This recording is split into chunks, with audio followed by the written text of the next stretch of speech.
Ladies and gentlemen, boys and girls of all ages, welcome to the Paranormal Portal. It's time once again for us to dive headfirst into the unknown, the strange, the weird, and the spooky. And I'm glad you're here with me. Otherwise, I'd be doing it alone, and that would be really scary. So thanks for making me feel safe and loved. Hope you guys are doing great. It's wonderful to be here. It's just you and me tonight. There's no big toe. There's no first branch on the tree. It's just you and me. We're going to do it old school, the way we started on the Paranormal Portal. And that's okay. I mean, I know how to do this. It's always great when I've got one, either Don or Sheldon here, but I remember how to do this. The big thing is that we get together and we talk about the paranormal, and we sure have a lot of paranormal to talk about tonight. There's lots going on, and got some really cool stuff pulled up, including some reincarnation from kids' accounts, and I think those are incredibly interesting. We got the news, of course, and we've got a whole bunch of other paranormal fun just simmering on the heating plate, just off camera. We'll be serving up fresh batches as we go throughout the night. And remember, if you want to be a part of the discussion, you sure can be. How, you ask? Well, you can call in. You can be a part of the discussion by calling in. The number to call into the Paranormal Portal is 720-923-0500. Again, 720-923-0500. Those are the numbers for fun right here on the show. Brent, we've got your back. In fact, we got your nose. Got my nose? Give it back, man. Come on. I hate that. No, I appreciate it. I know you guys are here with me. And those of you in the chat, if you don't want to call in, but you want to be a part of the discussion, especially on YouTube chat, give me at least capital letters. But if you do at Paranormal Portal, it helps me a bunch. Android's asking what my shirt says. It's Deadpool. It says, I have issues, which is somehow fitting. I know I got a few of them, but it depends on who you talk to, how many. But I'm working on them. I'm working on my issues. But let's see, what was I going to do? Oh, yeah, I remember what I was going to do. First of all is to thank the Paranormal Portal sponsor, which is Cryptid.io. Ladies and gentlemen, Cryptid is a cryptocurrency which has the heart of paranormal research at its core. And what I mean by that is cryptid research rather than paranormal. When you hear paranormal and cryptid, they're actually kind of the same thing, although paranormal means the whole blanket of it. But cryptid research has to do with all the undiscovered creatures that are believed to be out there, like Bigfoot, Dogman, Mothman, the Rake, Loch Ness Monster, etc., etc. So what Cryptid is doing is it's taking a large portion of the coinage that is minted and keeping it in trust and using it to generate grants that research teams around the world can apply for to be awarded these grants in order to augment and help them with their research efforts. So it's kind of the first leap forward in cryptozoological research to date, because those are not funded in the traditional manners of scientific research. They are funded by the people doing it, and certainly that is limiting. So this is an opportunity for those teams to reach out, get a grant perhaps, and in order to promote their research, give them access to tools and equipment and places that they may not otherwise be able to get to. So it's really exciting. I'm really thrilled to be a part of that and to have them sponsoring the show. Special thanks to Cryptid for sponsoring the Paranormal Portal. And if you want more information on how to acquire Cryptid for yourself, you can head over to cryptidcoin.io.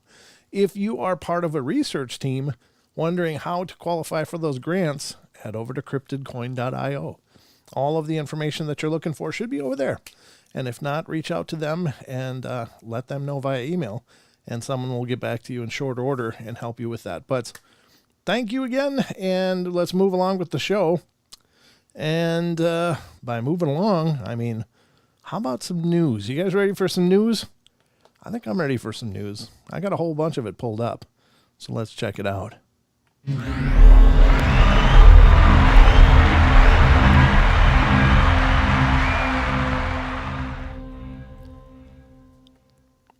All right, ladies and gentlemen, welcome to the Paranormal Portal News Desk, and I am your anchor, Brent Thomas, and we are going to be digging into the paranormal news as of today, Saturday. By the way, in the news, leading the news broadcast, of course, tonight we are expected to experience a time slip. So at about 2 a.m., don't forget to set your clocks ahead as we embrace the spring daylight savings time, where the days get a little brighter for longer. Is it a time slip? Kind of, but not the kind that we usually talk about here on the show. But just a gentle reminder to all you guys out there, if you had not remembered, tonight's the night you spring forward, and in the fall, you fall back. All right, so that's leading our news story. Story for tonight.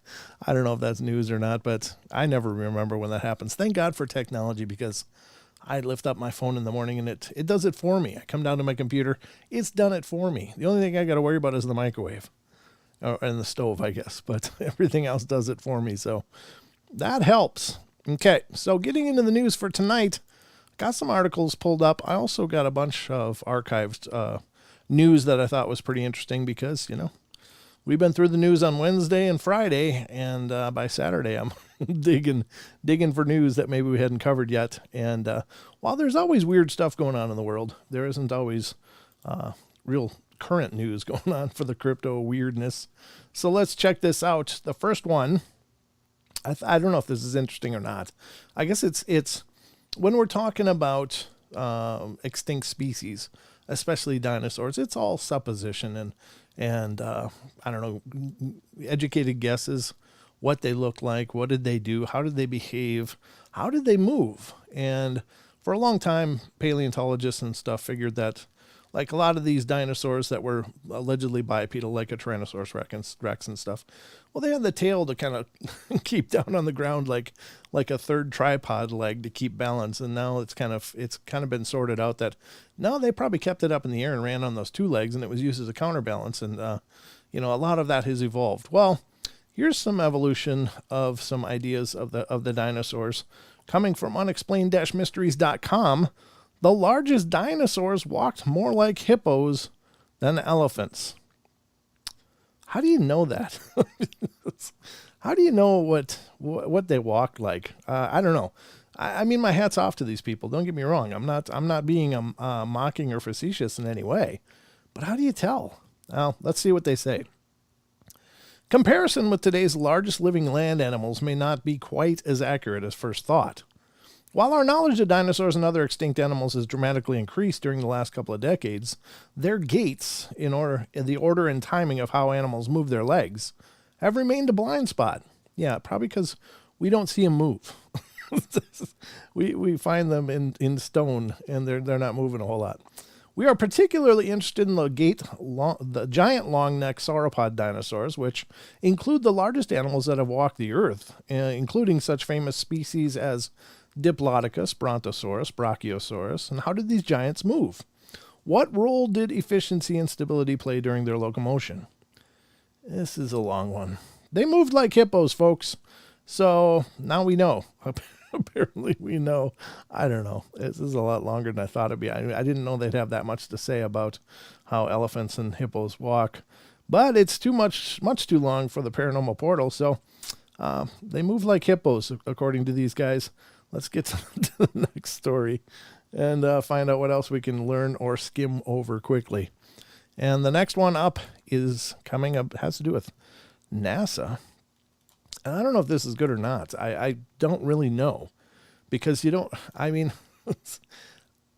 know if they opened other ones first, but anyway, in the news, as of March 12th this year, so it's brand new, NASA is about to open a tube of lunar soil from 1972 for the first time. I don't know if they've already opened other tubes and what did they find or what are they expecting to find in this. I don't know why they waited since 1972 until now to do it, but let's see. This one's not nearly as long, and we can read it. It says the tube, which was collected by the crew of the Apollo 17 mission, has remained untouched for 50 years. The vacuum-sealed container, which contains rocks and soil collected from the site of a landslide deposit on the moon's Taurus Littrow Valley, has remained unopened for 5 decades.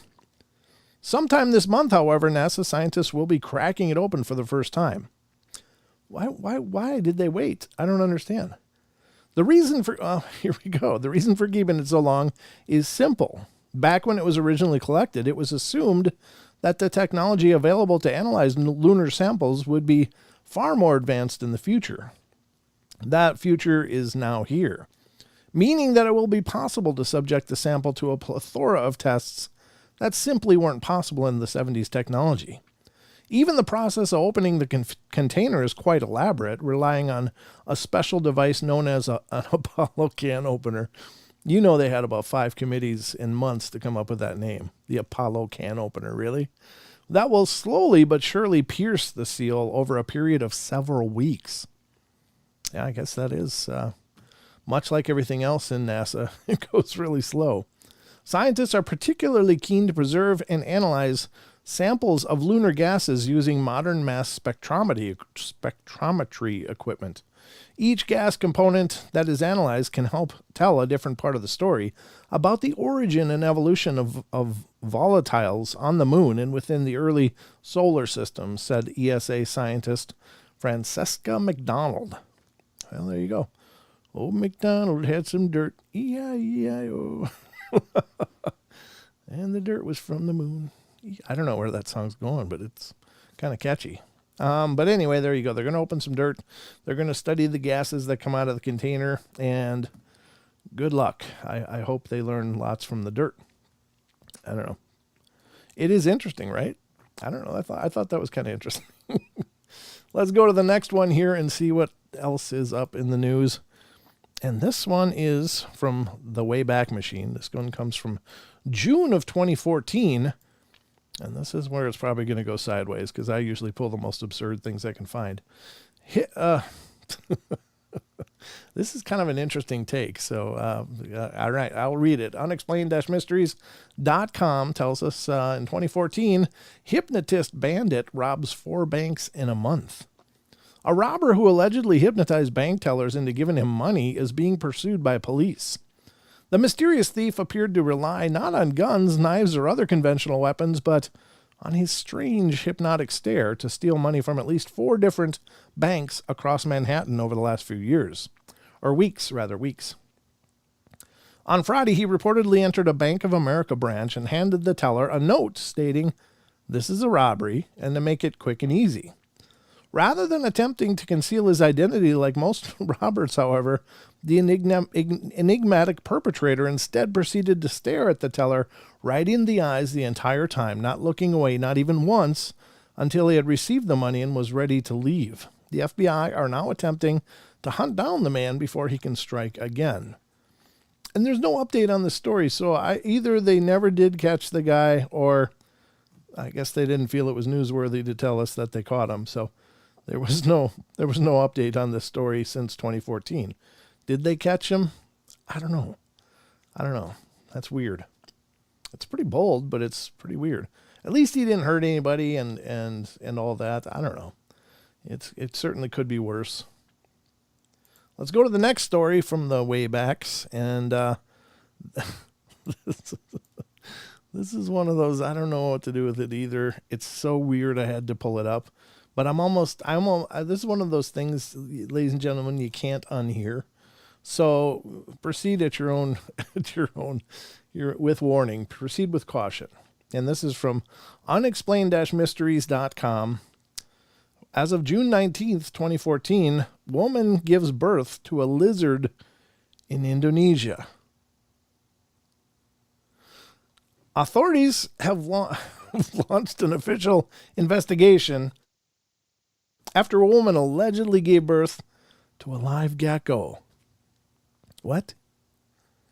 31-year-old Deb Nubatonis had been exhibiting all the normal signs of a healthy 8-month pregnancy when she went into labor at a hospital in Indonesia recently, but instead of a baby, the bewildered midwife discovered that the expectant mother had given birth to a live gecko.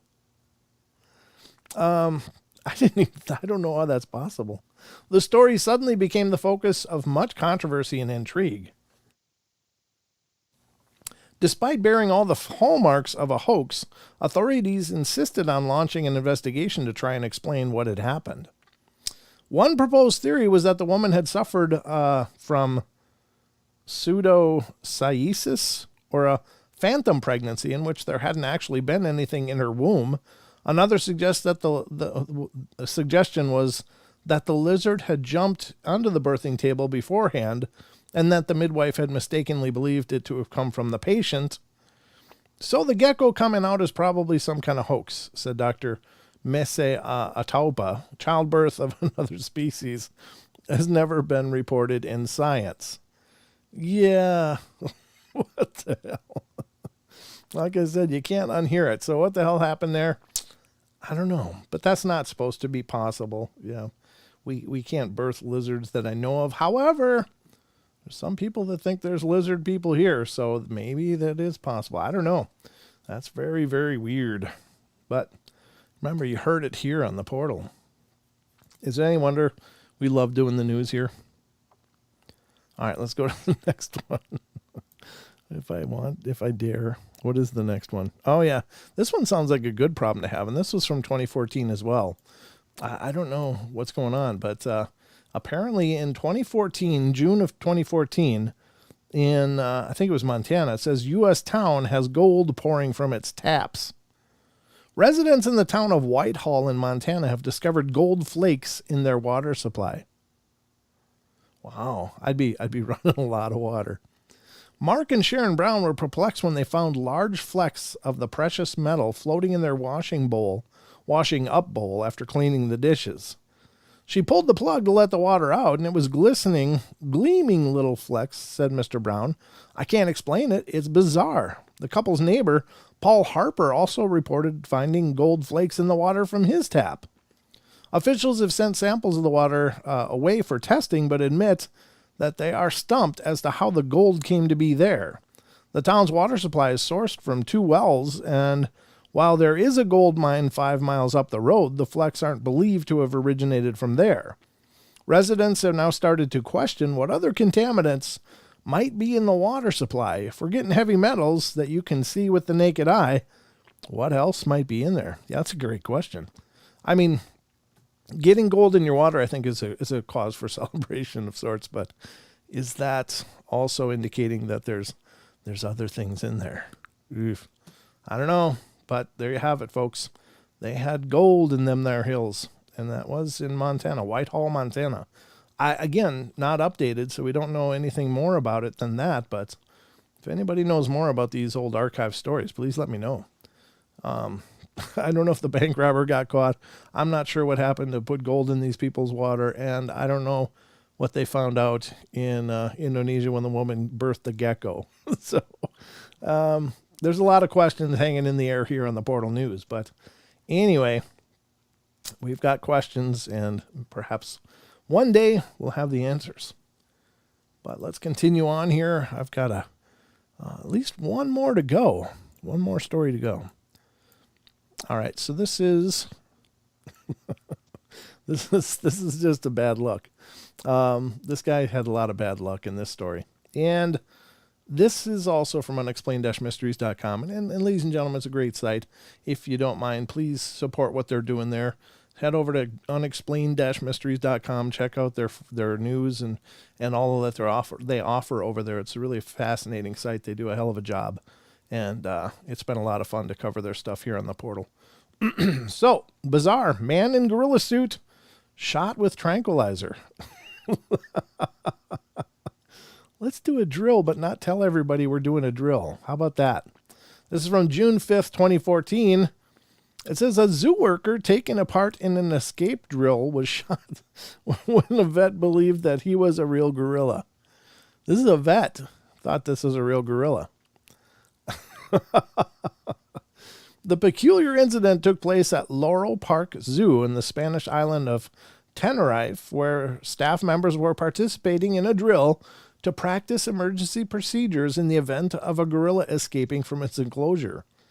The drill typically involves an employee dressed up in an ape suit, playing the role of the gorilla so that other staff members can go through a whole procedure of recapturing him.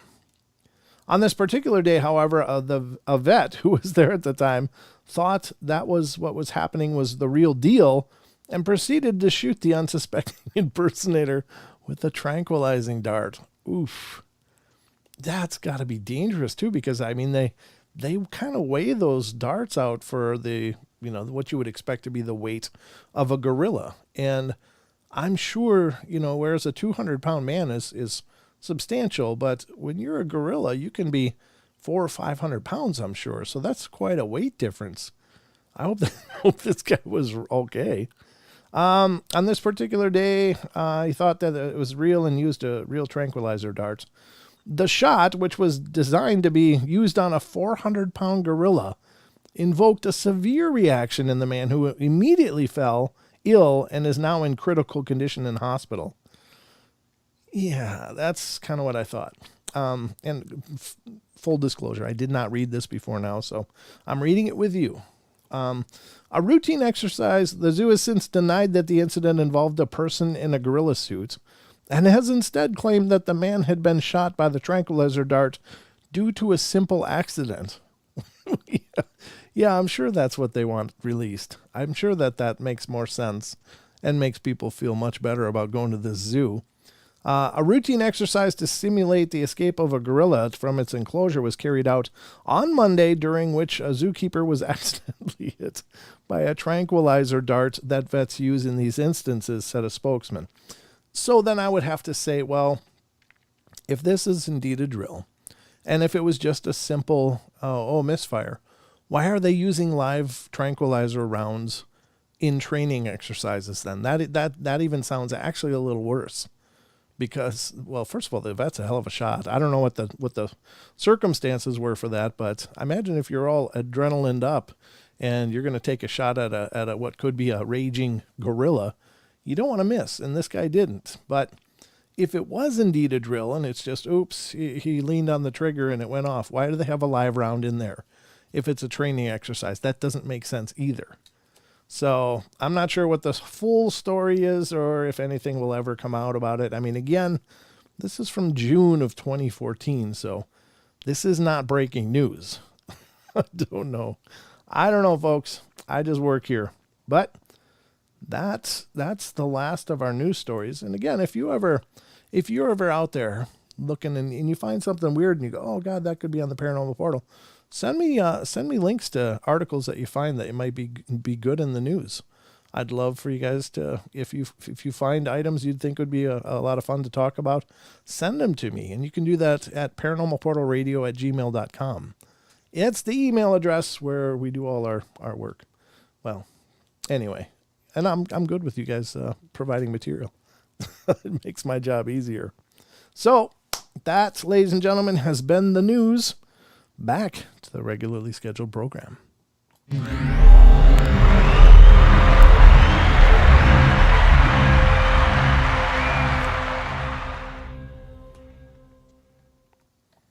I really love doing the news. I have a good time with that segment. That's a lot of fun. I hope you guys still enjoy it as much as I think you have for this entire time. But it's just a lot of fun to talk about these weird little stories. Some of them are paranormal indeed, and others are just really weird, and it's hard to believe some of these things actually happen. My favorite, I think, still is the woman who mistaked hair mousse for builder's foam. She cemented her hair, and that now lives on a clip that we did on the Paranormal Portal Pieces channel. And if you want to see that, head over to youtube.com/paranormalportalpieces, and you can find some videos that have been compiled using clips of these 2-hour shows.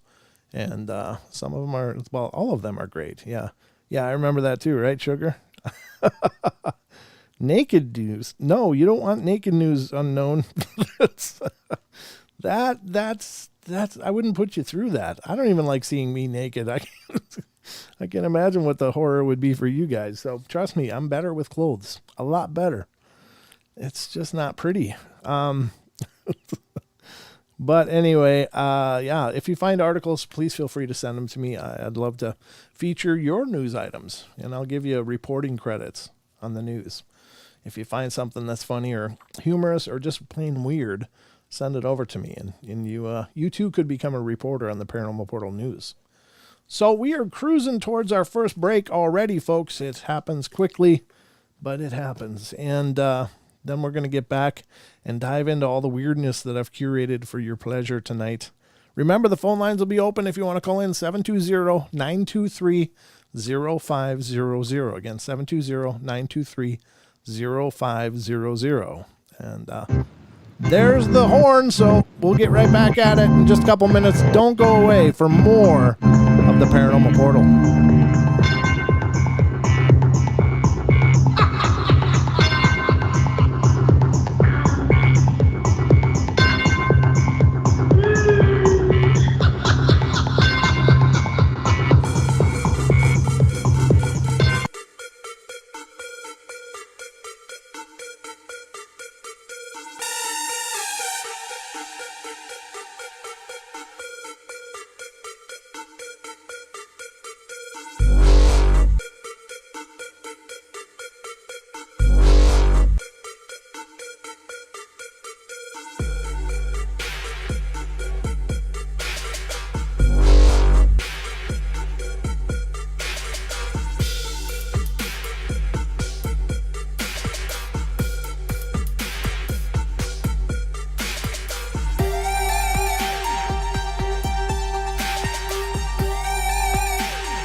All right, folks, we are into the second segment of tonight's show.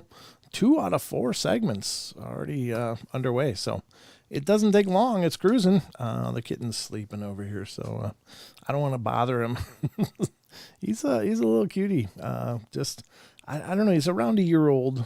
He was a stray, so he was not from a home or surrendered or anything. But we got him from the shelter, and he's cute. He's adorable, but he's also a little tornado. He's just got this spunky attack mode that he goes into, and it's just absolutely nearly frightening. So he's great though. So let's get to the paranormal. How about that? Again, the phone lines are open. If anybody wants to call in, you can do so. 720-923-0500. That's always an option tonight. Let's see what I'm going to dive into first. I think I want to dive into these stories. One of my favorite things hearing about, and I think it's one of those things that it just reaffirms that there's so much more going on here. And one of those things is when you hear stories of these kids coming back with memories of their experience, or at least experiencing other things. Now, some of it is past life, some of it is just really spooky things, but some of these definitely seem to show the possibility of reincarnation. Others just show that kids see things that we don't. But these are from an article called by the name of the site is instantlymodern.com. And I don't believe that they're known as a paranormal type site. I've never heard of them before, but I stumbled across this and I was like, oh, let me check this out. And I did read through a bit of it, and I was like, wow, these are fascinating, just really well done. So this is 40 plus parents share their kids' supernatural experiences.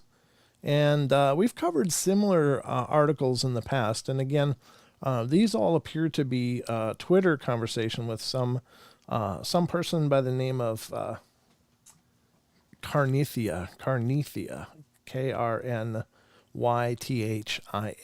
is the person that they're all responding to. But they must have put a question out there. What are the weirdest things your kids have experienced? And people responded with these. So let's get into them. But again, this article is coming from instantlymodern.com by Francesca Vega, and it's from January the 5th of 2021. So it's about a year old, just a little over a year old, but it's a fantastic article with these statements from these parents, apparently. So let's get to these. Let's put it up on screen. Oh, wait a minute. I got to do this, but hold on. I'll do this, and then I got to close some of these things because I love the cryptid coin and all that, but we need the screen. There we go. There it is. All right, so this is the article in question, and it's from instantlymodern.com. These are 40 plus parents share their kids' supernatural experiences. Once when my daughter was 4, this is from a person named Judith, and she writes, when my daughter was 4, she was waiting for me at the end of the hallway. When I reached her, I said, come on, kiddo, let's go. And she said, Mom, I'm not waiting for you. I'm waiting for them. And then pointed at the empty hallway and smiled. Now it's really out of context. We don't know what came before that or after that, but it's just one of those moments that this kid's obviously seeing something the mom isn't. This one is a different one of a kid seeing something creepy. This is by Mama Cavery. Putting my half-brother down for a nap, he goes, I can't sleep with that mean little boy staring at me, and points to the dark closet. We didn't take a nap. We went to the beach instead. Yeah, I don't blame you. I'm not sure what to make of those moments. Like, obviously, there's dark entities, there's dark presences, and they can certainly appear like little children, and perhaps they do to try to lower the defenses of the kids that they're targeting. But that is so creepy. It's just terrible that kids have to experience that kind of stuff in alone. Like, that an adult or an older person couldn't go, oh yeah, I see that. That's get the hell out of here, or whatever. That's absolutely terrible. There's a conversation Wendy Hurd is submitting. Says, my 3-year-old, Mama, what happened to us when we die? Me panicking, not really ready. Well, the 3-year-old says, oh, never mind. I remember. We become new again. And then smiles and walks away. Yeah, that's so incredible. Very incredible. Very powerful. This one is by Queen Cries. My aunt died when my niece was a month old, and when she was like 3 or 4, she asked to go outside and swing, so I took her. Her other swing was moving, but I thought it was the wind. My niece started talking to it, and I asked her who she was talking to, and she said Annie Mae Adams, my aunt. See, I love that story. It's so beautiful because it shows that those connections of love continue. And I really have always believed that. But these are just really powerful affirmations to that fact, because it doesn't matter what you believe or what you know in life. There's going to be things that constantly challenge that or make you wonder sometimes. Just, when you're looking at the madness of the world, especially now, it's like sometimes you just think, what in the hell is this all about? I mean, really, is this, how broken is this? Is this all? But then little things like that, little lights like that shine through, and it's like, wow, yeah, this is for something. This all means something. And it just reaffirms for me that this is a journey, and it's an important journey. And, it's not just all for naught. And that's a beautiful thing. I love the idea that our loved ones are still around us. I wish we all could perceive them like that child is perceiving them. That would be so powerful, but unfortunately, maybe we will at some future time. Maybe we'll all reach that higher vibration that we all yearn for. But so far, I haven't seen much of anything like that. I've seen lots of weird things, but I've never had conversations like that I know of. Here's another one. This one's from Jen Britton, and she writes, woke up in the dead of night in total darkness. Thought someone had called for me, but all was quiet. I didn't notice that my 3-year-old had crept in and was standing directly beside my bed until he whispered into my ear, I used to have a train set when I was a grandpa. Wow. That is amazing. Here's one. That's a creepy picture. A little vampire picture there, but it says, this is by the sassiest Semite, said, a kid I babysit once asked me to play in the basement. And when we were down there playing, he said, when they put you in a box and nobody can hear you down here either. And then he bit me. Oh, that's terrible. I would quit babysitting that kid. There's something broken there. Eesh. All right. The next one is The Man in the Closet. And this is by I.T. Bay. When I was around 8, I woke up one night to a man in my closet. He didn't say anything to me. He just looked at me, forlornly, watching me sleep. A few weeks later, my mom told me about her brother who died before I was born. She showed me a picture. It was the man from my closet. Oh, wow. That's powerful. Very powerful. Again, the connections are still there. Now, why he's standing in a closet doing that, I don't know. I think there's something mystical about closets. And if I ever build a house, it's going to have drawers and no closets. Screw the closets. There's just going to be a lot of drawers all over the place. Very strange, though. This one's by Black Dahlia. My daughter was around 5 when she says, you're the best mommy I ever had. I said, I'm the only mommy you've ever had. And she looks at me and says, no, you're the third one, but I like you the best. That's the time you sit down with your kid and have a talk. What happened to the other mommies? What was going on there? I would dig into that. I mean, maybe it's best not to. I don't know, but my curiosity would be killing me. That's a great tale. This one is by Erica Hoskins. Erica Hoskins. God, that's small. My daughter, from a severe brain injury when she was 11 weeks old, was in a coma for 3 days. For years afterward, when it rained, she would comment, it smells like God. So if you ever wonder what God smells like, you're welcome. Oh, that's cool. I always love the smell after a rain, too. everything smells fresh and alive and vibrant. I don't know, especially when it like gets done raining and then the sun comes through and just boom, brightens everything up. It's this amazing moment of I don't know, of purity of some kind, I guess. This is one from Allison Scap. When my son was 3, he started singing a Polish nursery rhyme that my husband's grandmother used to sing to all the babies in the family. She passed away before my son was born. We don't speak or sing Polish. Wow. That's one of those tough ones. So is it possible that that baby is actually the grandmother in a new journey? I don't mean to imply that you have to believe in reincarnation. You believe whatever makes sense to you, but in stories like this, is that the signal, the sign that this is a spirit that is part of the family and continues to become a part of the family through a cycle of lives? Is that possible? So again, believe whatever's right for you, but maybe there's something to that, right? All right, and this one comes from just Ann Wheeler. You died in the war with the Star-Spangled Banner, Daddy. The men in red killed you, but then you came back.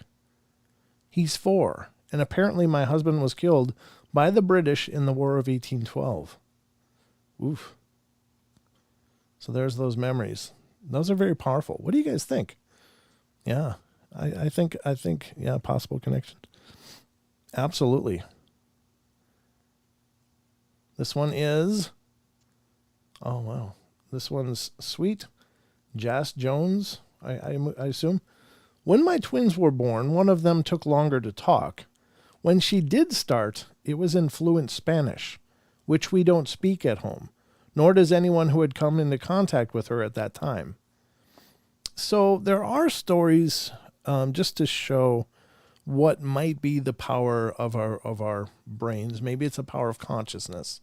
Perhaps it's maybe an ability to touch the Akashic records. If you're not familiar with that, look it up. It's an interesting idea. But what in deep hypnosis, if you can get somebody into very deep hypnosis, it is possible that they will start speaking a language that they've never learned, and fluently. And it's one of those anomalies that nobody knows what to do with. But is this a case of this person touching something else in her spirit or psyche or whatever? Or is this an indicator of another life for this soul? And I don't know. It's very, very interesting to ponder, but there have been documented cases of people in deep hypnosis suddenly speaking languages that they had never learned. And I find that absolutely fascinating, because I think languages they're amazing, but they're also a barrier. There's this barrier between peoples of the world, and this barrier is as simple as the sounds we use to communicate with. What if it's possible to break through that? If there's some methodology to make it so you could understand all languages? Is there some part of our brains capable of doing that, or is there some connection that's more esoteric in nature that allows us to do that? I don't know. Again, these are all just theories, but I think there's something compelling possibly there. Michelle B. Young writes, when my daughter was 2, I found her under the table with one of my husband's old children's books, turning pages as if she were being read to. I asked her what she was doing, and she said, reading with Grandma. My husband's mother died 2 years before she was born. It was her book. Wow. That's incredible. These stories really do give me the chills. I mean, and in a good way. It's just like, ooh, that's very powerful. And again, believe what you want, but they seem incredibly profound to me. This is by Becca. Someone very close to me passed away a few weeks ago. My almost 4-year-old daughter, the man has been dead for 3 years, woke me up at around 2 a.m. to tell me Darian was in her room laughing with her, and she couldn't sleep because he was too funny. Comforting, but they do the shocked emoji, like, That's awesome. This is by Cricket. And Cricket says, in 1991, worked at a pediatrician's office screening a 5-year-old for therapy. He lived in the country, no friends, homeschooled. Parents had no television, mid-screen. He looks at me and says, "Your brother saved my life in Desert Storm." I went cold and pale. My brother was in Iraq. Oof. That's amazing. Here's another one from Iced Pound Cake. We're all going to die. I know, sweetie, that's just part of it. You're going to die tomorrow. Apparently they didn't, because they went on to write this post, but ugh. That sounds a little dark. All right, from your fave Black Auntie writes, my mom went upstairs for a nap. My middle son asked her if she was happy she'd be seeing Jesus soon. Oof. All right, the next one is Yancey. When I was 4, I spoke in Swahili as a second language, and no one knew how I learned it. And I said it was my aunt from Hollywood who taught me. I don't have an aunt from Hollywood. I didn't know anyone who spoke that language, but I knew it and used to talk it to my imaginary friends. There again comes language, right? Oof. Well, Mr. Garmer, how you doing, brother? Hope when I die I go to heaven. If I end up here in spirit reading to some kid, I'm going to be pissed. It just depends on the labors of your life, brother, I think. Some people have to do story time. Others get to hang out in the clouds. I don't know. That's hilarious. All right. From Lox, Locs. Me, my mom, and my niece were out shopping, and my mom picked out a dress, and my niece said, that would look nice if you wore it to a funeral. On our way home from the store, my mom got a phone call that her cousin passed away, and she wore that exact dress to the funeral. Ooh, that was kind of prophetic. Danielle writes, sweet, not scary to me. When my youngest son was quite small, he would tell us about how he used to be with Papa in heaven and things they'd do. He would describe Papa perfectly, using some of his phrasing, and I got pregnant with Owen a few months after Papa passed away. Wow. Kind of makes you wonder what to expect. Are we going to be up there hanging out with people we did know and then with other people that are going to be a part of our families as well? That's pretty profound. All right, this one's from Rebecca Thompson. I just bought my kid a white stuffed bunny. His response, when I was your dad, I got you one just like this. And then you didn't see me anymore. He's named after my dad, who I didn't see for 12 years after he gave me the bunny. We talked when I was 14. He died this next year. Huh. Well, that's interesting, right? Here's one for Mean Fat Girl. When my niece was 7, she asked us why we were keeping all the dead grandmas in the attic. And then she laughed. Well, here's one that might be time to sage. You might want to get out some sage and start some cleansing or something there. This is by Beth Tegay. When my daughter was 2, we were walking above a creek and stopped to look at it. She stared at it silently and then pointed and said, I died in there. Oof. All right. This is by Sport Wagon. I've been babysitting this little girl since she was maybe 2. Her birthday is June 6th of 2006.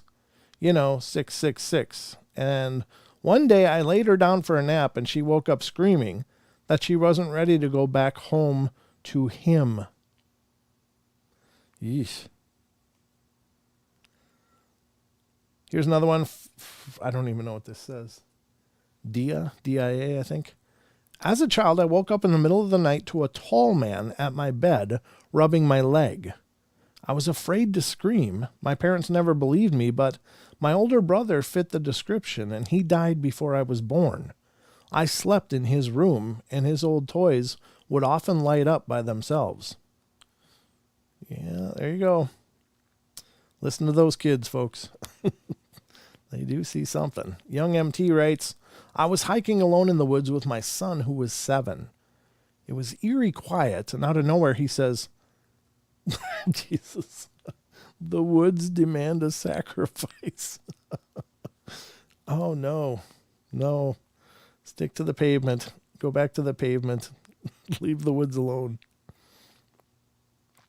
Here's Beyonce King.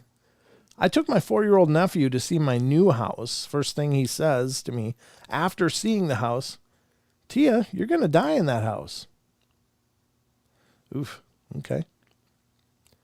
AG writes, I was 4. My mom was pregnant. After an appointment, I called my aunt to tell her we were going to be a family of 5. My aunt said, yes, counting you, your mom and dad, the baby, and your dog. And I told her she was wrong. Mom was having twins. Weeks later, we found out she was having twins. Ooh. Huh. Here's Kita says, I was watching a prec class. Is that pre-kindergarten class? Okay, I think. While the teacher was out, and this little girl walked up to my belly and pointed and said, there's a little tiny baby in there. There's a little baby right there. I was pregnant, but hadn't told my job. Wow. Alina loves Freya. I was one and a half years old and had been at the doctor's office with my mom all day. And when leaving, I started crying, demanding to go see my great-grandma in the hospital nearby. My mom gave in, took me to see her, and when we got there, I went, she will be an angel. She died 15 minutes after we left. Oof. These are pretty powerful, you know. Here's one from Kyle McCauley. On several occasions, my son referred to the guy in our old house. He's big like Daddy, but it's not Daddy. He'd tell me the guy was standing in the dark hallway. After no talk of it for several months, one day he suddenly looked up at the ceiling and whispered, "Guy is back." Oof. Yikes. Madeline says, my mom sleeps in the basement with my niece and nephews whenever they stay at our house. And she said one morning my 4-year-old nephew woke up and asked her, Nana, did you hear the walls talking to me last night? No, the walls should not be talking to you. All right, Amore's mom. We're just about at the hour break already. Jeez, that goes fast. My dad died a day after his birthday. So on his birthday, we were all sitting and sad. My niece, 4 years old, walks to my mom and said, Grandpa is here and says, don't cry. His heart is sore too. She never met him. Mom asked, how does he look? And she said, like Auntie Maple. Yeah, I'm a copy of my dad. Huh. That's kind of beautiful. Little creepy, but beautiful. This is by Denise. One time we were outside a night clinic because my mom took my brother. So my little brother, stepdad, and stepbrother and I all stayed in the car. My little brother randomly goes, who's that lady with no eyes? And we all just stared at each other because there's literally no one around us. Yeah, that's not fair. Those kids got to see that stuff. Oof. That's therapy coming. Sign sister, Cine sister. Oh, Jesus, this is small. Oh, one of my kiddos drew a picture of an airplane and that said, all the people on the airplane are trapped. I said, what? She then drew orange flames everywhere and red blood anywhere else and said they all died and no one would ever find them. This is the same week that flight from Malaysia went missing. Ooh. Yikes. I think we got enough time for this one. This is by J.A. Baum. When I told my 3-year-old I was pregnant and had a baby in my belly, she kept saying, no, 2 babies. A couple of weeks later, it was confirmed I was having twins. Twins were thought to be a boy and a girl, but 3-year-old kept telling me they were her sisters. So jokingly, we asked her when they would be born, and she pointed to November 28th on the calendar. Sure enough, they were born on November 28th, 2012. Oof, that's some pretty powerful sight there by that kid, but this is the fun for this segment. I hope you guys like these. I realize they're just little segments. They're just little clips, but I think they're incredibly profound because they demonstrate these kids either having memories or seeing things. And in either case, it's plenty bizarre. All right, we'll be right back. It's the hour break. Don't go away. We'll be back in just a minute.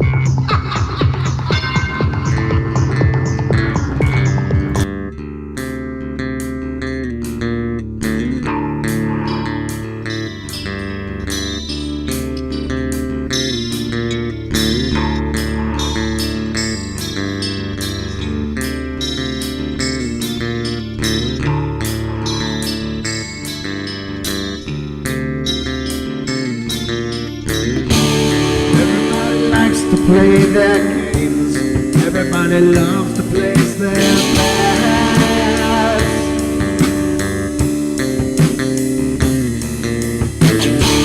They don't understand the price I paid. They don't care to comprehend.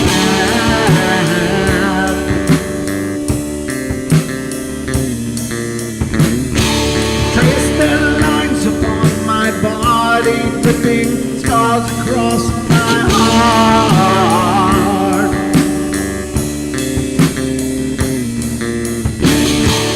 Raging anger pours inside me as their lies keep falling apart.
Finished with my silence. I am not a stupid boy.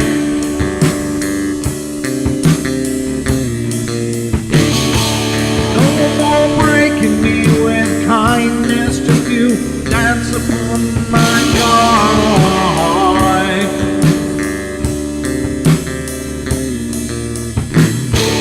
Leading me with empty promise. You're just another fucking mess.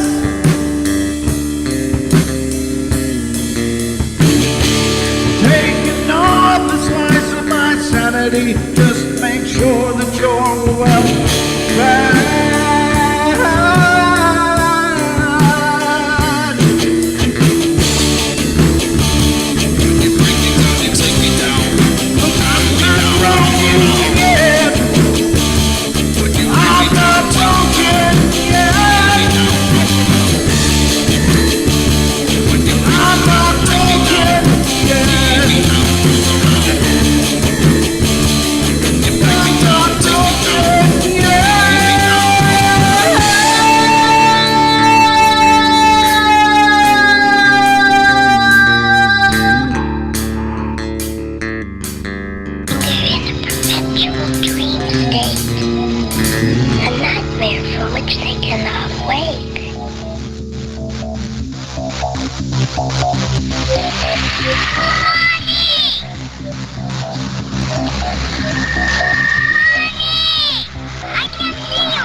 Caroline is not like those she's with. They're attracted to the one thing about her that is different from themselves. Her life force. It is very strong. It gives off its own illumination. It is a light that implies life and memory of love and home and earthly pleasures. Something they desperately desire, but can't have anymore. Right now, she's the closest thing to that. Poltergeists are usually associated with an individual. Hauntings seem to be connected with an area. A house, usually. Poltergeist disturbances are of fairly short duration, perhaps a couple of months. Hauntings can go on for years.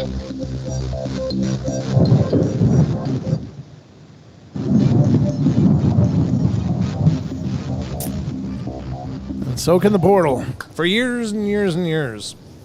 If I do well enough, I guess.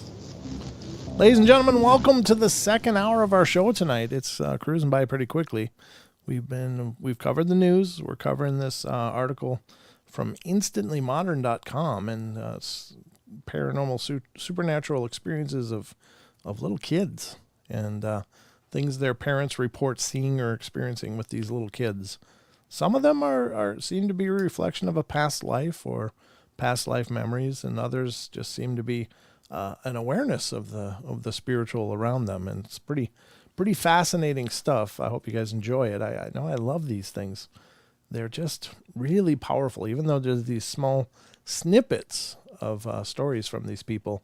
They're really powerful, and the ramifications of which I think are enormous, right? Because these could be validations of a lot of belief and ideas around what happens to us. What is the real truth of things? So these kids are seeing a lot more than we are. I wish we could hang on to that vision. That's the thing I think would be so helpful, is if we could hang on to that awareness of the subtle energies and stuff. If there was a way, and some people are able to, and we regard them as psychics, and there's quite talented people. Our very own Deb, Sean as well, and there's many people like that. But for most of us, we get stuck with maybe gut feelings most of the time, and that's about it. So I think these are really incredible stories. But just think how would the world be transformed if we all had that awareness still? I mean, I would think people would probably try to lead much more noble and moral lives, because they would realize that there was a universal ramification of their actions, not just a personal. And these seem to, show that there's a lot more going on here. But let's continue on this article. And again, this is from InstantlyModern.com, and very fascinating. This one is small micro writing, but I'll get to it here.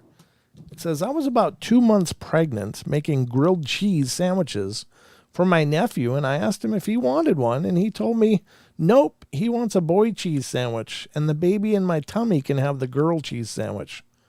Come to find out months later, I was having a girl. And then she also writes, my 4-year-old cousin also came up to me, sat on my lap, and started laughing. I asked him, what's funny? He goes, it's a funny baby in your stomach. I hadn't even told anyone that I was pregnant yet. Yeesh. That's pretty cool.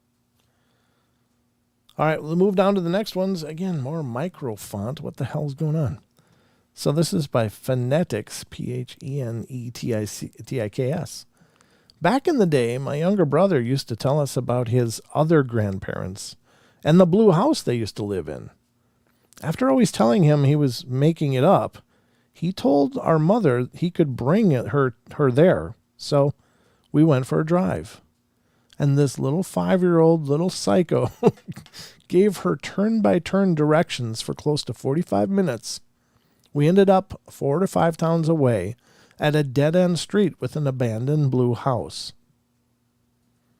Well, I guess he proved himself, right? Not just a psycho. Hey, good to see you, JG. Thanks for coming in, brother. Good to see all of you. Always love seeing you guys come in. All right, let's go to the next one, and this is by Meg. And Meg writes, okay, so when my family's still living in Europe before I was born, they were driving home from the Anne Frank house, and everyone in the car is asleep except for my dad, who was driving, and my sister, who was about 4 at the time, I believe. Well, out of nowhere, my sister asked my dad, does God talk to you? And he said, sometimes, I guess. Does he talk to you? And she replied, no, but the dead people do, right after leaving the Anne Frank house. Oof. Wow. All right, here's the next one by Danny, D-A-N-I. When my niece was 5, she touched the cross I was wearing that my late grandma gave to me, and she said, your grandma gave it to you. And I said she had. While she continued to admire it, I realized she wasn't asking. I asked everyone if they told her that grandma gave us crosses, but no one had. I asked her who told her about my cross, and she said, I always knew.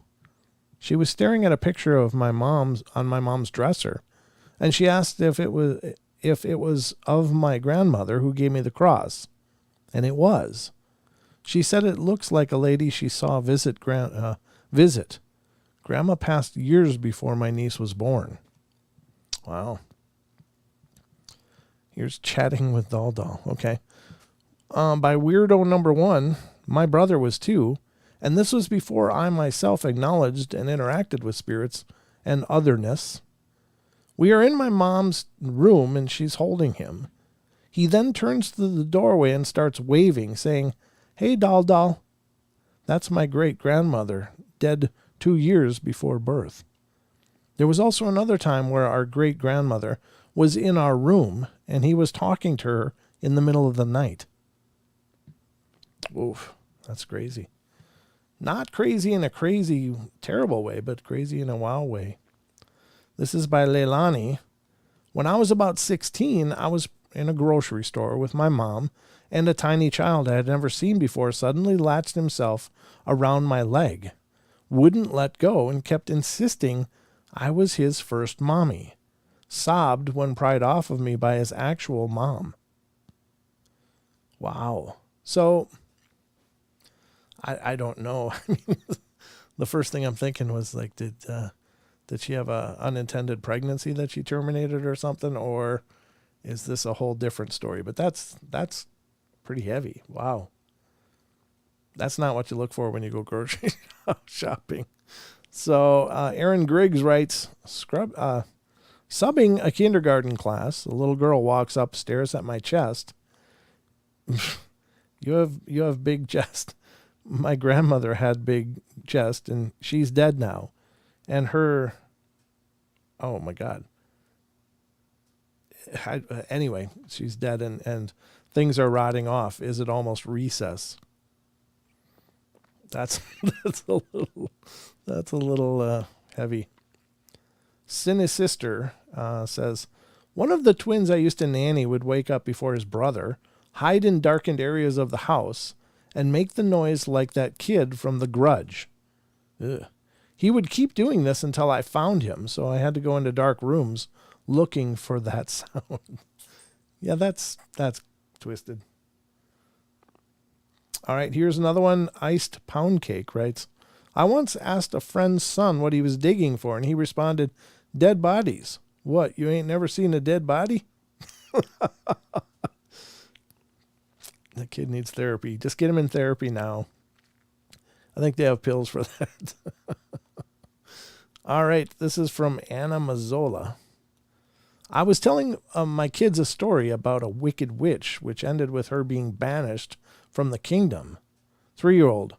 No, they cut her eyes out. 7-year-old. And her head off. Part of me is proud. What? I don't understand that at all. Sally Kilpatrick says, we're on a road trip, and my 5-year-old says, Mom, hold this. So I hold my hand behind me and continue my conversation with the hubby. And then I look down to see a bloody baby tooth and almost jumped out of my skin. I mean, a little warning next time. Well, that's not so supernatural. That's just a kid getting rid of a tooth that's fell out probably. Here's one from Herobotic. My niece drew a picture of a man in her room and she kept telling her parents about. He had 2 different colored eyes. One was gray, and when asked why it was gray, she responded, because he can see the storm coming. Oof. Here's a very small one. What the hell does that say? Juwhi, Juwhi. When my cousin was 2 years old or so, her mom got pregnant again. One day she went to hug her mommy's belly and said, "Little brother's sick." A few days later, she had a miscarriage. Oh, wow. This is another micro font one. Jeez. By Lori 1119. We were driving down a dark, snowy highway late one evening, final stretch of a 16-hour-long road trip. My son, who was around 4 or 5 at the time, was in the back seat and becoming a bit restless. He suddenly covered his face with a blanket and announced loudly, "I don't want to get glass on my face." A few moments later, a pickup truck towing some snowmobiles pulled out in front of a tractor trailer a few cars in front of us and got hit, spinning out into the median. Unfortunately, we avoided the accident completely. It was indeed a bit creepy, though, almost as though he predicted there was going to be an accident right in front of us. Jeez. The next one is Laur, L-A-U-R, writes, when I was maybe 3 or 4 years old, I was in the car with my dad, and I turned to him and said, "Death comes on swift wings to he who disturbs the tomb of the Pharaoh." Oh, God. Yeah, that's not what you want your kids talking about while you're looking at an Egyptian exhibit. Death comes on swift wings to he who disturbs the tomb of the Pharaoh. Yikes. All right, let's get to the next one. This is by Wendy Hurd. Another one. My kids what? Best friend forever started saying, "I'm a boy," the second she could talk. Very upset and agitated. Her mom thought she might be trans, started reading up. Then one day, "I'm not a boy now. I was a boy." Starts sobbing, "I miss my sister." As her language skills improved, she explained further, "I'm a boy. My sister takes care of me. We walk to work at the factory every day, where we then make buttons. We speak Spanish. And then, I'm dead, sobbing. Nightmares, night tremors. My friend is in a panic. What is wrong? And then, I'm dead because I got hit by a car. I was walking to the factory with my sister. The car hit me. It was dusty. I was dead on the dusty road. I miss my sister." Oof. Man. I mean, maybe it's a good thing we start this life with an amnesia if we did indeed have those kind of things happen to us, because, God, that's a lot of trauma to start a life with, you know? That doesn't seem fair. This one's from Christy, not creepy, but I waited for a phone call to tell me how many days or weeks my mom had left after months with terminal cancer diagnosis. My 3-year-old, not knowing diagnosis or about expected phone call, insists repeatedly, "Nana's okay now. Get call, cancer is gone." And then what? Oh, get the call, cancer is gone. Nana's okay now, and then she did get the call and the cancer's gone. Wow, that's cool. This one's from Karina, 3-year-old alone in the tub, sitting to one side, starts getting visibly upset at nothing on her left side. "Tell him I don't like that. Tell him to leave me alone." She started crying uncontrollably. "He won't leave." I got her out of the tub immediately. Yeah, good for you. Yeah, that's not good at all. Eesh.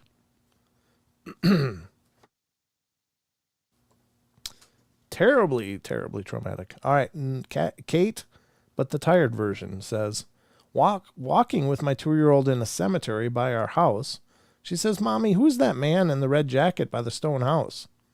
She pointed to a mausoleum. There was no one else in the cemetery. "He's waving at me." She waved back. "He's coming over to talk." Nope, go home. We're going home now. Yeah, I don't know. I mean, obviously, that's very strange. Okay, we saw this one, and that's actually the whole article. There you go, folks. That was some strange supernatural things kids have said or done or whatever and experienced. Oh man, those are heavy. I did want to go to get into this, but let's see how long it is. I don't know. Okay, this is about past lives, and I thought this would be kind of a good follow-up, but God, it's long. They're actually very small parts to this, but there's about 50 million pictures in this thing. Let me blow it up and just get a good look at what I'm looking at here, because it does have to do with reincarnation and a psychiatrist or a psychologist talking about it. And it seems like it's a really freaking long article, though. Let's read a little bit of it anyway. This is an article from socialpopsugar.com, and it's past lives real? ? According to a psychologist, this is proof that past lives are real. And this is by Chris Worf, April 1st, 2021. And let's see what it says. Many of us would like to think that there's life after death, and while many religions embrace the concept of heaven and hell, others believe in reincarnation. It's a fascinating idea, and it's a source of interest for more than just the religious amongst us. One qualified psychologist, in fact, dedicated his life to actually investigate the notion, and more to the point, he allegedly uncovered evidence to suggest that it was possible. It's not entirely clear where the idea of reincarnation first developed. In fact, the belief appears across multiple historic civilizations, with the ancient Greeks and the Celtic Druids referencing it. In India, it was documented in the Upanishads, a collection of philosophical writings which were started thousands of years ago. Today, reincarnation is an important belief within several major world religions, including Sikhism and Hinduism. According to such teachings, an element of every living creature endures death and comes back in another body. This new being bears the essence of its previous existence, but isn't typically conscious of what this had been like. Excuse me. Other religions believe in slightly different forms of reincarnation. In Buddhism, for instance, the idea of rebirth is essential. However, this notion breaks from reincarnation, as Buddhists do not believe in a self. Without a self or an enduring soul, reincarnation cannot exist. Rather, rebirth relates to the idea that the passing of one individual leads to another being brought into existence. Monotheistic religions, meanwhile, tend to reject reincarnation, with Islam, Christianity, and Judaism all teaching of a single life on earth. But still, a significant minority of people still purportedly believe in the concept. In fact, according to a 2009 survey conducted by the Pew Forum, 1 in 4 Americans are believers, and what's more, 24% of Christians in the U.S. are supposedly taken by the idea. On top of all this, certain members of the scientific community, have shown interest in reincarnation over the years. For instance, psychiatrist Ian Stevenson spent much of his life investigating the notion. Eventually, in fact, Stevenson came to believe that it could explain specific personality traits that couldn't otherwise be explained by genetics or environmental factors. Born in Montreal in 1918, Stevenson was raised in Ottawa by his Scottish father and his mother, who owned numerous books on theosophy. It was through these texts, in fact, that Stevenson first developed his own preoccupation with the supernatural. Theosophy refers to an occultist religion which sprung up in the U.S. towards the end of the 19th century, and it includes reincarnation among its teachings. As a younger man, Stevenson's scientific field of focus was biochemistry. However, he eventually took an interest in psychiatry, beginning to explore psychosomatic medicine towards the end of the 40s. Specifically, he considered how a person might be impacted by stress, noting how one person's reactions might differ from another's. During the 50s, Stevenson started to study psychoanalysis, eventually becoming the head of the University of Virginia's psychiatry branch. Toward the end of the decade, he published a contrarian paper disagreeing with the assertion that personality is more plastic, in other words, malleable in children. The paper was poorly received by his peers. Undeterred by this early pushback, Stevenson started to seek other explanations for the development of a person's specific traits. In doing so, he ended up considering the accounts of children who insisted that they remembered things from previous lives. It was this notion, of course, which would end up becoming the defining aspect of the rest of his career. While researching the kids' accounts, Stevenson noted a few surprising patterns. For instance, the children largely seemed to begin telling these tales at 2 to 5 years old. By around 8 or 9, they'd slip out of their minds altogether. Meanwhile, many of the youngsters recalled dying violently, often demonstrating vivid memories of what had supposedly happened. That's got to be heavy on a kid. Jeez. These parents were in line with Stevenson's interest in why people react differently to the same conditions. As he saw it, genetic or environmental factors couldn't account for every illness or phobia that a person might experience. In such circumstances, he posited the explanation could potentially be a memory from a previous life. Nevertheless, the psychiatrist maintained a cautious outlook, acknowledging the lack of hard evidence. He said, to that end, Stevenson made an effort not to commit fully to his theory. Rather, he suggested simply that reincarnation is the best, even though not the only explanation for stronger cases that we have investigated. But he nonetheless pursued the notion, authoring an essay titled The Evidence for Survival from Claimed Memories of Former Incarnations. In 1958, for this work, he considered 44 instances of individuals claiming to have previous life memories. That's crazy. Stevenson's essay took top prize in a contest hosted by the American Society for Psychical Research. In turn, this sparked an interest in his work from Irish medium Eileen J. Garrett. Seemingly keen for Stevenson to explore his research further, she funded a trip to India, and here he conducted a first-hand interview with a kid who claimed to remember a previous life. On this same trip, Stevenson encountered a further 25 instances of children with similar accounts, and then in 1966, he published a book titled 20 Cases Suggestive of Reincarnation. Shortly thereafter, Chester Carlton, the innovator behind xerography, was introduced to Stevenson by his spouse, and Carlson was soon responsible for funding Stevenson's work. In 1968, Carlson suffered a fatal heart attack, leaving $1 million to the University of Virginia for Stevenson to carry out his research. Owing to the questionable character of his work, Carlson's request was initially met with some resistance by the university. In the end, though, his money was welcomed, and Stevenson was subsequently made the inaugural Carlson Professor of Psychiatry.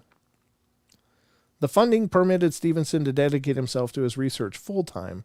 As a result, he drove headfirst into investigating the possibility of reincarnation. He began traveling regularly, searching for new cases. All in all, he clocked up to 55,000 miles annually, interviewing around 3,000 kids from all over the world.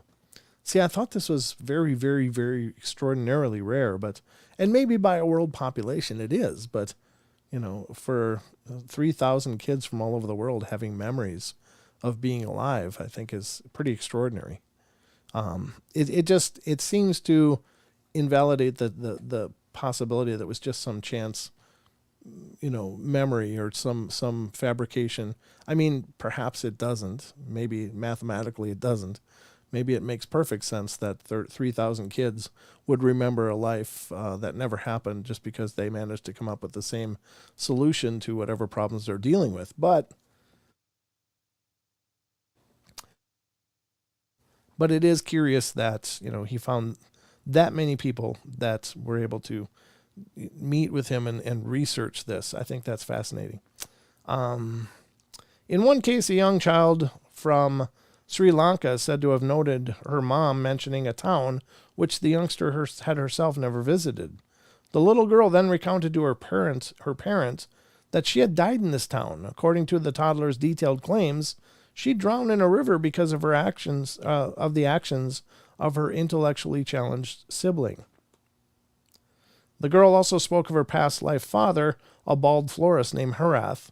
She spoke of her home having a skylight, with dogs bound up in the backyard and a large Hindu temple being beside it.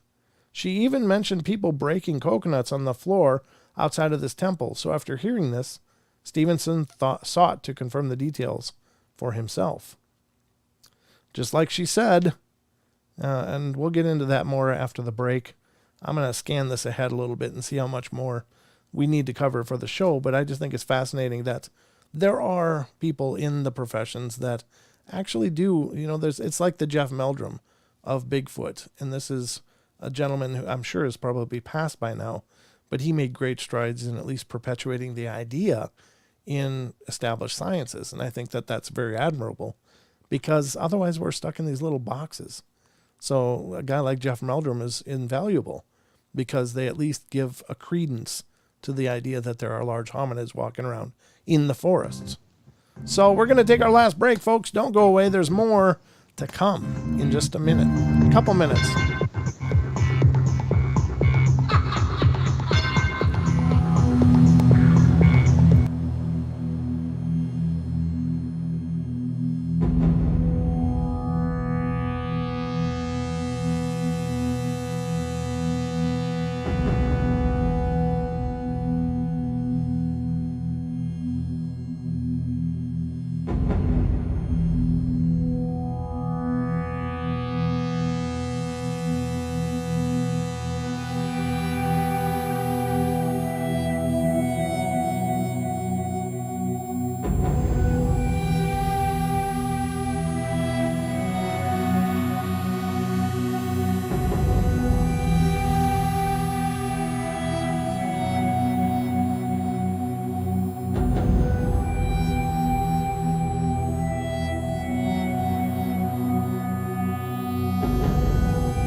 like the moon died there on those on YouTube. I don't know. Did you see the moon quit flickering?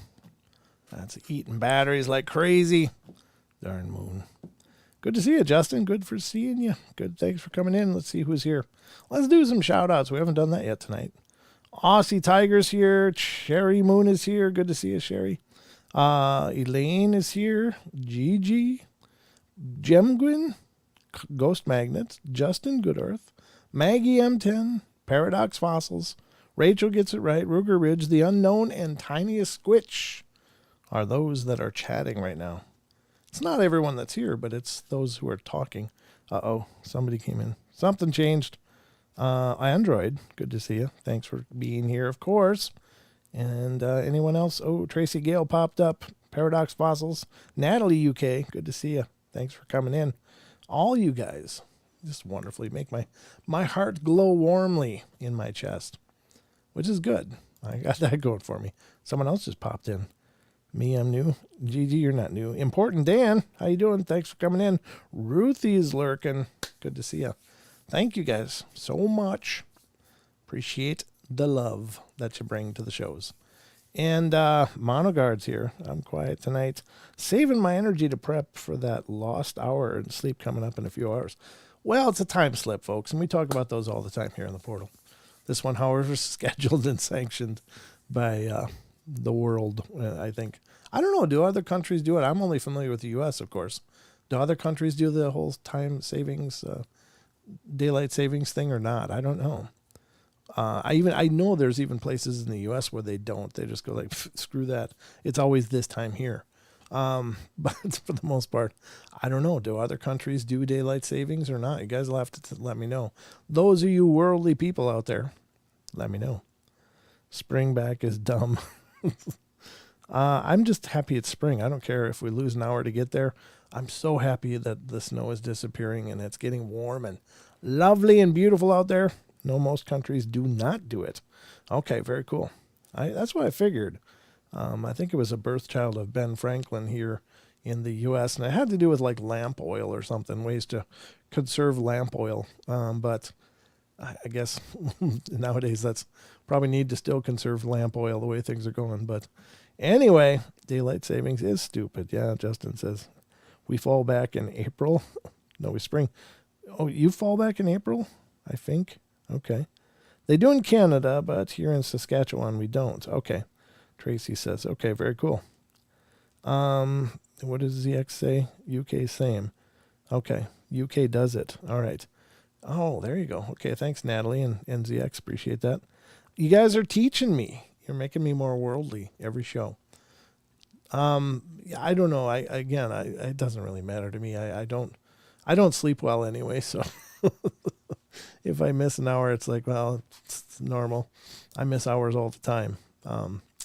But we are going through an article, and I'm going to read the rest of this article, ladies and gentlemen, that we've been reading. It's about this psychiatrist who has studied the whole reincarnation possibility as what he believes is to be a measure of how some people develop phobias and stuff. This could be because of past life memories, because he doesn't believe or didn't believe. I don't think he's probably still around, but he didn't believe that genetics or environmental factors were enough to create all of the variety of things that people experience. Or, sometimes there's no understanding, like, well, why are you afraid of small places? Like, I don't know, why are you afraid of high places? Well, I think anybody could be afraid of high places. So you don't need past lives to be afraid of falling a great height to your death. I think it's all about self-preservation.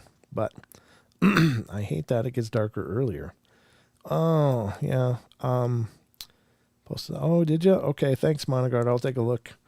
At the Discord when I can. But Queensland, Australia does not, but other states do. Okay, I don't know. I'm kind of lost now. I didn't follow all the chat, but yeah, some places do, some don't. But we're going to continue this article, so let's get back to it, because there's some parts coming up I think that are really, really intriguing. But we were just following his research effort, brought him to India, where he was talking to this girl that spoke of her past life. Father, the bald florist named Herath, She spoke of her home having a skylight, dogs bound up in the backyard, large Hindu temple beside it.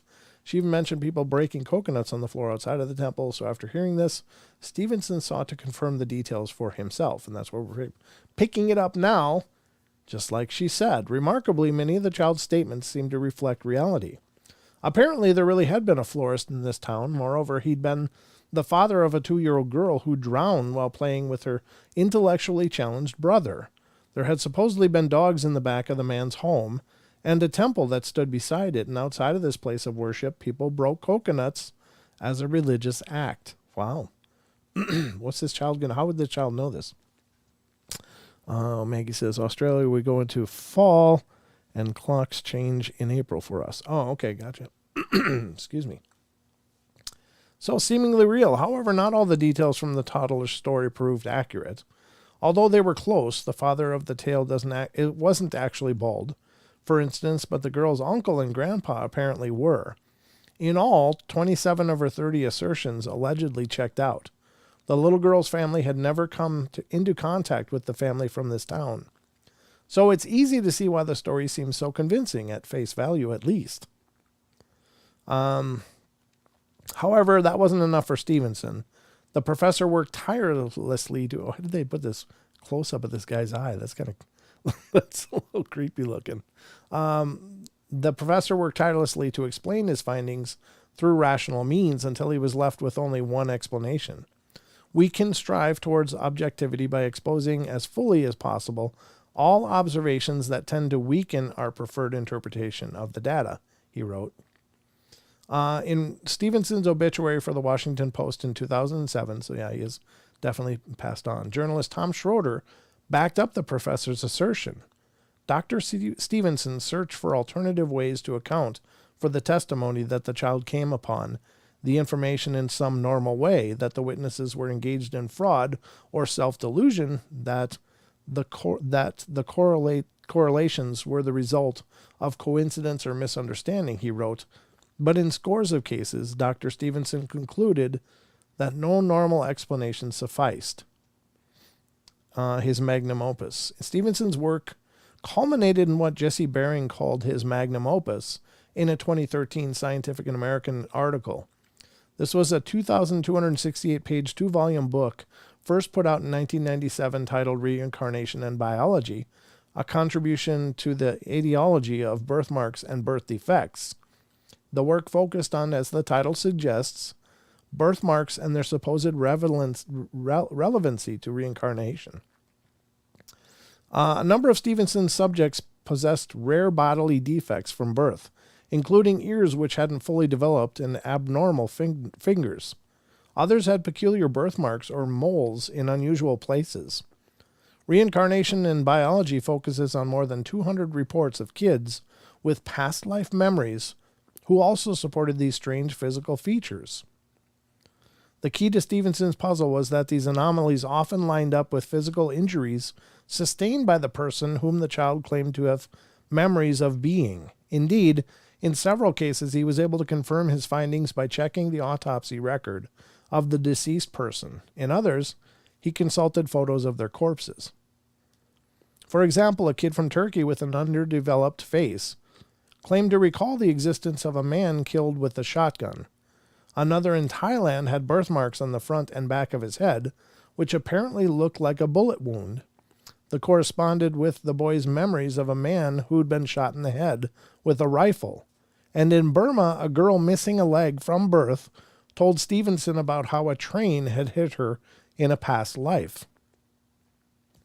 The list of unbelievable stories goes on. An Indian boy with stubs in place where his right hand and fingers should have been recounted the life of another child. This other child had apparently lost the digits from his right hand in a mechanical accident.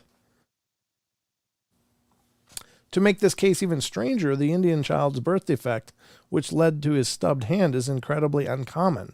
In fact, Stevenson was unable to locate even one other published example of the condition. Not every child has them. Stevenson drew several conclusions from his work. For one, he stated that there's only a short period in a child's life, from 2 to 5 years old, in which they can access these recollections. Such claim memories can be tested by confirming the existence of people the child is remembering, and while past lives might not be rare, not every child has memories of them. So indeed, in India, where reincarnation is widely believed, just 1 in 500 children apparently met the criteria for past life memories. Furthermore, Stevenson concluded that these memories can't be simply extracted by adults through direct questioning. Instead, the child needs to recall them naturally, a process often triggered through an external event. Because most kids he interviewed had died in their past lives quite violently, Stevenson also drew links between intense emotions and past life recollections. More specifically, he thought that harrowing deaths were most likely to inspire these memories in a child. But that wasn't the only pattern he identified in his research. Reincarnation, Stevenson believed, never seemed to occur straight away. Each time, the gap between lives runs by a number of years. The process also tends not to happen over too wide an area, with souls remaining rather local. Meanwhile, kids often had phobias related to the way they died in their past lives. For example, those with memories of drowning tended to be afraid of water. In addition to all this, Stevenson found suggestion of reincarnation from adults too. In Burma, for instance, he came across the case of a woman who had had a dream about an old sage. This sage informed the woman that the man who'd recently died was to be entrusted with her.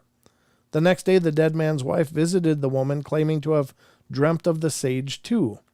This widow also asserted that the woman was going to bear her dead husband. Shortly after, the woman fell pregnant. Oof. These kinds of dreams can be experienced by expectant parents or others in their lives.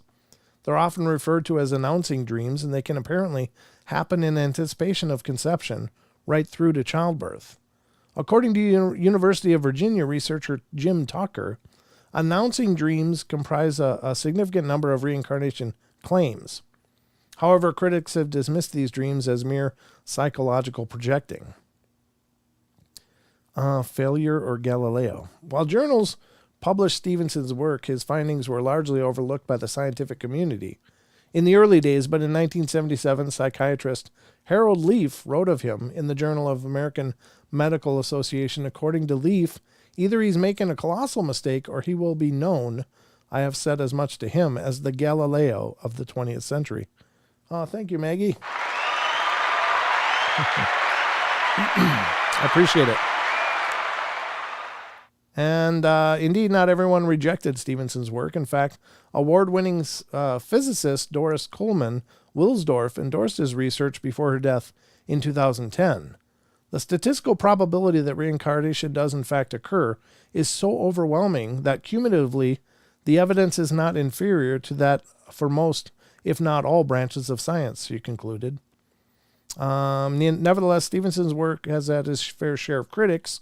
In an obituary for the New York Times, Margaret Fox wrote that his detractors saw him as earnest and dogged, but also that he was led astray by gullibility, wishful thinking, and a tendency to see science where others saw superstition. Others proposed that he asked his subjects leading questions and was too quick to believe their answers. In 2003, Terence Hines wrote, the major problem with Stevenson's work is that the methods he used to investigate alleged claims of reincarnation are inadequate to rule out simple imaginative storytelling on the part of the children, claiming to be reincarnations of dead individuals. Thank you, Gigi.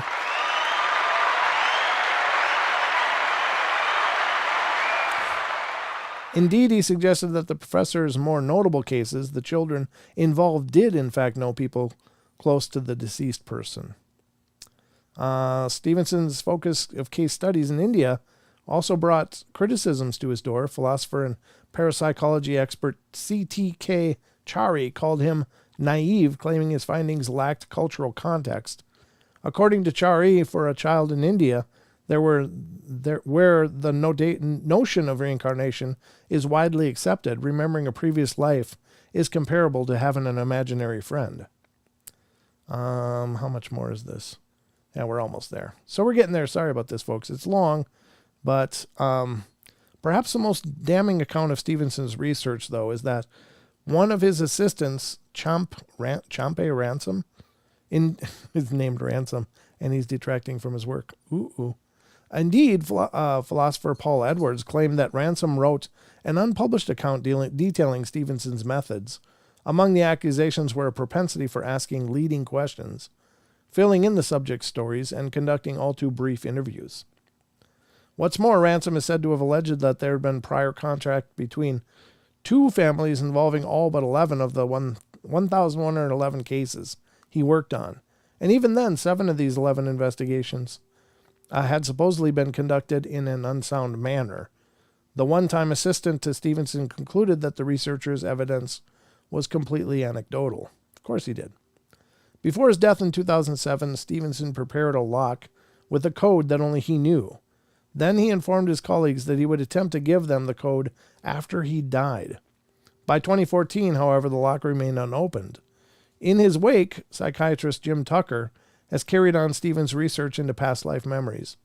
But given Ransom's account and the general criticism Stevenson endured, he faces an uphill battle. Yeah, no doubt. I think there is plenty of merit for this. I don't know. I mean, sure, it's kind of a romantic idea that, we do cycle, we do come back, whatever. And I do believe in that, but that doesn't suggest that I couldn't be wrong or that this person wasn't wrong. I don't know. It sounds through the narrative of it, it sounds like he put a lot of work and a lot of pride in what he was doing. However, a former researcher that wrote something unpublished is kind of a vague detraction from the body of published work that this man had achieved. And of course, human nature suggests that some people are just dicks, and this Ransom guy could be a dick. I don't know. I don't know the person. I don't know anything about him, but I don't think you can dismiss that as well as why he detracted from the work that he'd been a part of. Maybe he didn't get to, take over the helm, and maybe that pissed him off. And so he decided that he was going to tear it down. People are fickle and, can be horrible. So I don't know. It is what you believe it is, I guess, folks, is the takeaway there. But who knows? We got a few minutes left, so I thought we'd read a few more from the Money Made article that we were into. These are mysterious experiences. Okay, so this is a kind of a cool story, and this is number 4 on this list from Money Made, and this is the article we were going through a little bit last night when Don was here. It's number 4 is Card Sharks. I'll preface this story with the fact that I've been a Braves fan since I was a kid. So I'm in college in the mid-2000s, and I have a group of friends that I watch the Braves games with. This particular season, the Braves had a closer by the name of Bob Wickman. He was a journeyman type of player, kind of a big guy, near the end of his career, but we loved him. To be funny, I even made his picture, my profile picture, on Facebook. A few weeks go by, and I get an envelope in my campus mail. It's a signed Bob Wickman baseball card from his younger days when he played for the Yankees. The envelope was from a cards and collectibles type company and had nothing in it but the card. I had no idea who'd sent this to me, and I asked everybody I knew if they'd done it, and nobody would ever admit to it. I still to this day have the card, and I still have no idea who sent it to me. I still think about it sometimes, and it's definitely the most baffling mystery that I have in my life. So thank you, mystery person, whoever you are. Oh, and thanks, Bob Wickman. Well, there you go. Number 5, Love's Labor's Lost. This is something that has always bothered me. When I was in high school, my family lived in the Philippines. When school ended in the summer, we'd always leave for summer vacation to either some other country or back home to the States. When I got back to the Philippines after summer vacation, ready to start my senior year, our maid told me that a guy had shown up at our house the day after we left with roses for me. Oh, this one wasn't too creepy. I remember this one. Apparently, he'd been planning this huge romantic gesture, and she told him that we were gone for the summer, and he left, taking the flowers and any card or anything with him. I tried to figure out who it was at school, and either no one knew or the people who did know kept quiet. I never found out who it was, and it's bugged me for more than 20 years. Well, that's not, I guess it's a mystery, but It's not that fantastical. Number 6, a long, long time ago. My brother's about 2 years older than me. Me and my parents and our eldest brother distinctly remember him telling a lot of stories when he was little about his past life. One in particular that I remember was about his grandpa and his dog who lived in a house that caught on fire, killing them both. When he was little, he would tell creepy stories like this all the time. At one point, unprovoked, months later, I remember him pointing out a burnt-down shack and kept saying it was his grandpa's house. We later came to find out that an elderly man and his dog had indeed lived there and passed in a fire, but it wasn't anyone we knew or were even related to. My brother was less than 10 years old when this happened, and it was way before our internet days. We also never read the newspaper or watched the news. We were too caught up in sports and cartoons, and if you ask him about any of this now, he says he doesn't remember. That was by Figgleberry. I think we got time for another one here. Yeah, this one isn't too bad. Voice of Reason, when I was about 7 years old, around 2022, or 2002 rather.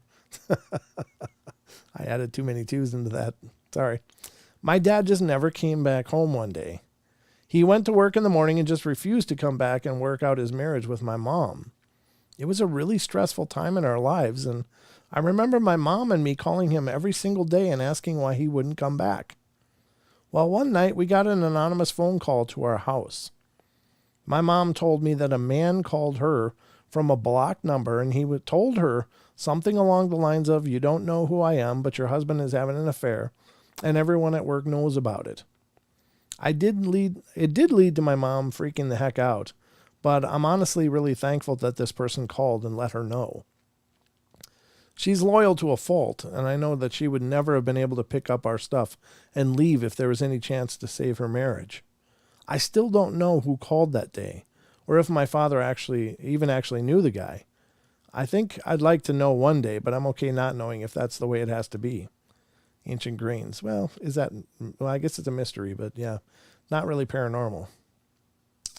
I don't know, but I think that's a good place to leave it because I think this next one's kind of long, and I don't think we got the time to get into it. But I know it's a little bit of a different format because usually there's someone here with me, but this is how the portal started, ladies and gentlemen. This is how I started the shows back in 2016.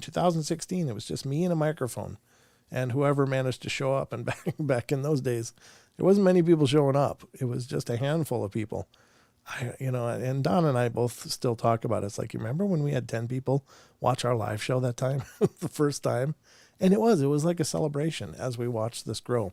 We're still wanting this to grow, and we are literally like, I don't know, what are we, 80 subs away from 10,000? And we're so close. So if you are not subscribed, please get subscribed. We'd love to have you be a part of what we're doing anyway, but if you know of other people that are into the paranormal, please let them know what we're doing here, and perhaps they would enjoy the show too. There's a whole lot of things coming up for the Paranormal Portal that we're going to be getting into this year especially. I'm trying to spread what we do from just being a studio show to being so much more. But it's just hard to do. We love the portal. Thank you. Thank you, Maggie. I love all of you as well. But I love you too, Eliza. But we need this to grow because, of course, none of what I want to do is going to be easy or cheap, unfortunately. And so one of the ways that I do get revenue is by this YouTube channel. It's not much, but it helps some. And so the more people that are watching the shows, the more ad revenue I can get to help turn back into an investment in the show. So if it's at all possible to spread the word, I would really appreciate it. One of the best ways could be just to share this to your social media. If you are okay with people know that you've watched paranormal shows, then that's cool. We love that exposure. We just have a lot that we want to do, and there's lots in the drawing board, and it's just going to take being able to make those things happen.